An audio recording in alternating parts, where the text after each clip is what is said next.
What's up, YouTube? This is Too Raw for TV, aka Darth Apocalypse. All right, so before I get into this video, I want to give a shout out to the brother Abdul Muhammad for the $25 birthday donation via the Cash App. He says, go get yourself a birthday cocktail. Well, I do have to admit, I don't drink anymore, right? I pretty much stopped drinking when I was 37. Not that I had a big alcohol problem, but, just for personal reasons. I would say more, but, I got trolls running around here looking for any little information to gossip about. So I'll just say, because of some personal matters related to others that I observed, I stopped drinking. But I did get one of those little Carvel ice cream cakes I got in the freezer right now, man, and I'll get a little bit of that later on today. So I wanted to thank you for that, and salute to you, brother. For the donation, man. You guys didn't have to do, like I said before. You guys didn't have to do that, man. Salute to you guys, man. A lot of love and the little post I saw.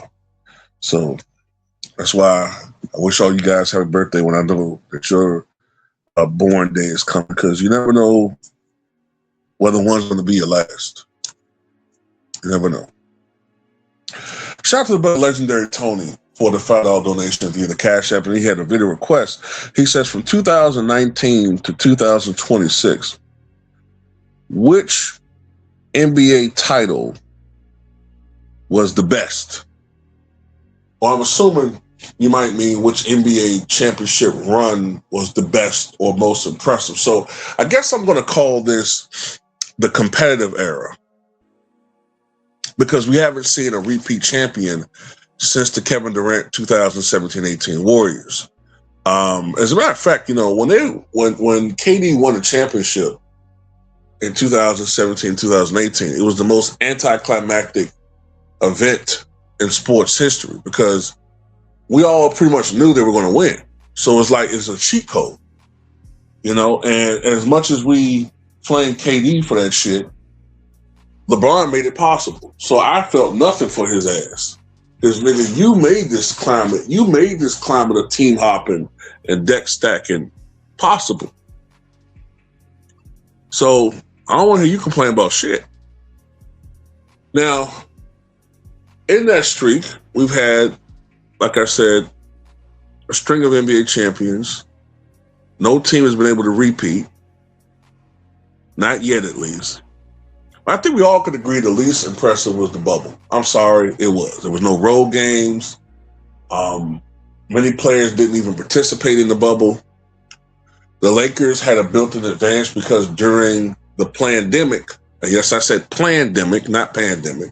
During the plandemic, the Lakers were allowed to practice when the rest of us were going through, the shutdown.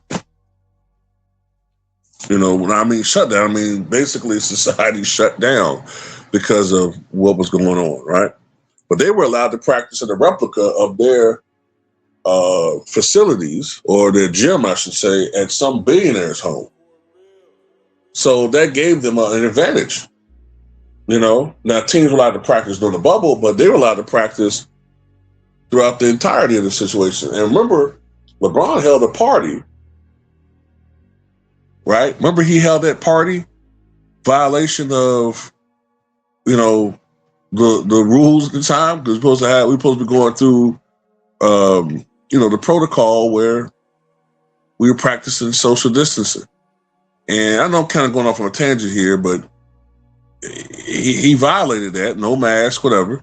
And I don't think there was no punishment ever meted out against him. Then again, it's the same dude that put his hands on the ref, and no punishment was meted out, excuse me. So the bubble one is out there. In my opinion, I think the most impressive championship run during that stretch, and I've been thinking about this,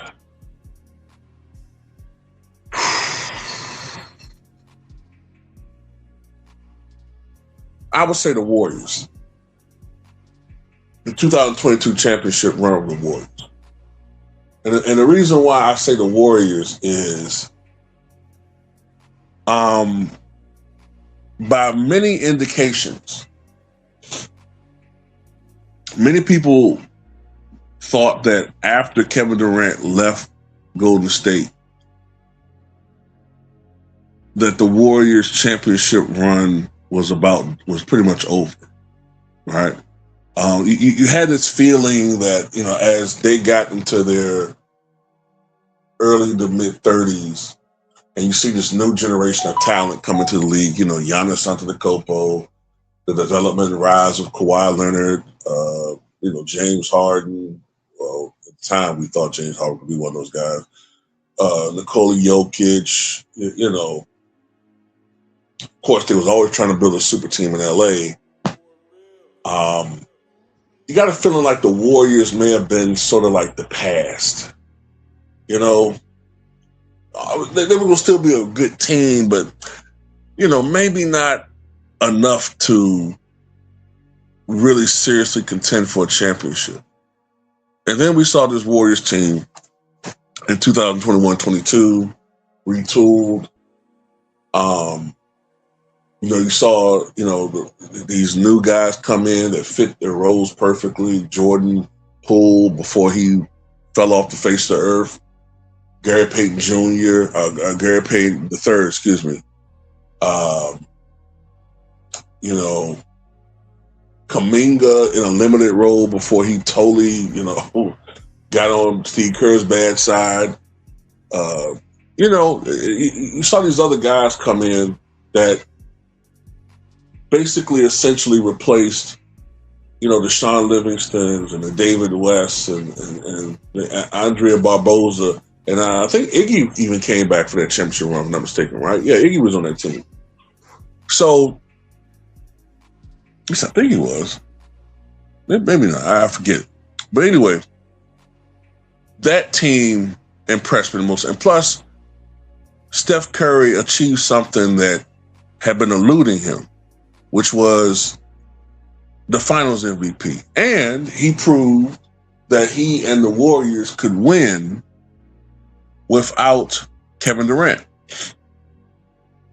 I mean, to me, that championship run made a lot of statements. And it validated those who thought that they could have won without KD. And it made it look like, yes, the critics, like Charles Barkley, were correct. They say, well, damn, you know, guys like KD are bus riders. And although he specifically aimed this criticism at LeBron, he was like, yeah, do these guys really want to compete? Or do they just want to go out there and have as many great players as possible, make it easy for them? You know? But at the end of the day,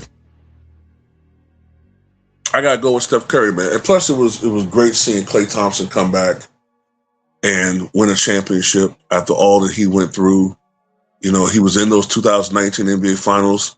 He tore his ACL, which all but ruined any chance of the Warriors winning that series, along with KD's injury. And then while he's rehabbing, he tears his Achilles, and many people thought it was over for him. And while he's not the same player that he once was, obviously, I still think that he's of value on any particular team if they use him correctly. You know, but that's how I feel about that one, man. I would go to 2022 Warriors as the most impressive because, look, the Spurs,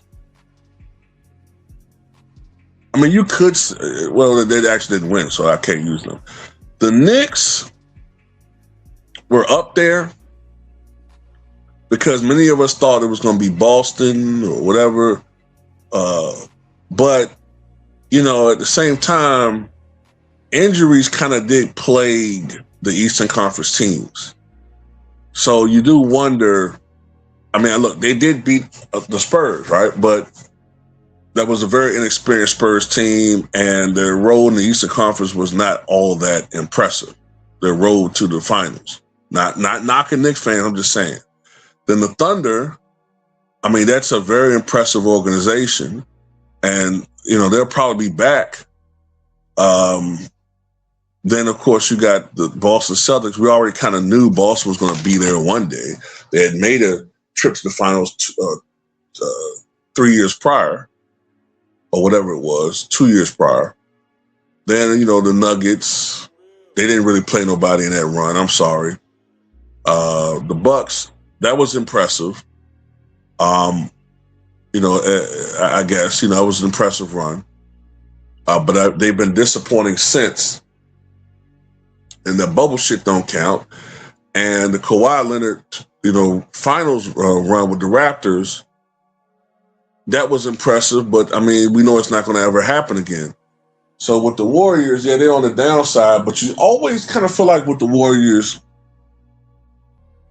your head tells you that dynasty should be dead.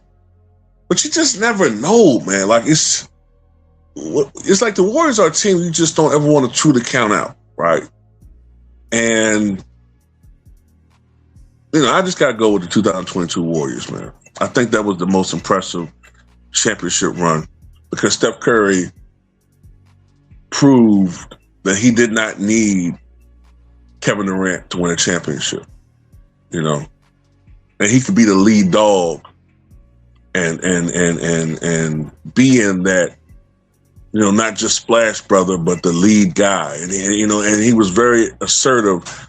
And when he had that, I think it was a 43-point game. I think it was at Boston, if I'm not mistaken, which pretty much sealed that series, pretty much. Yeah, Curry.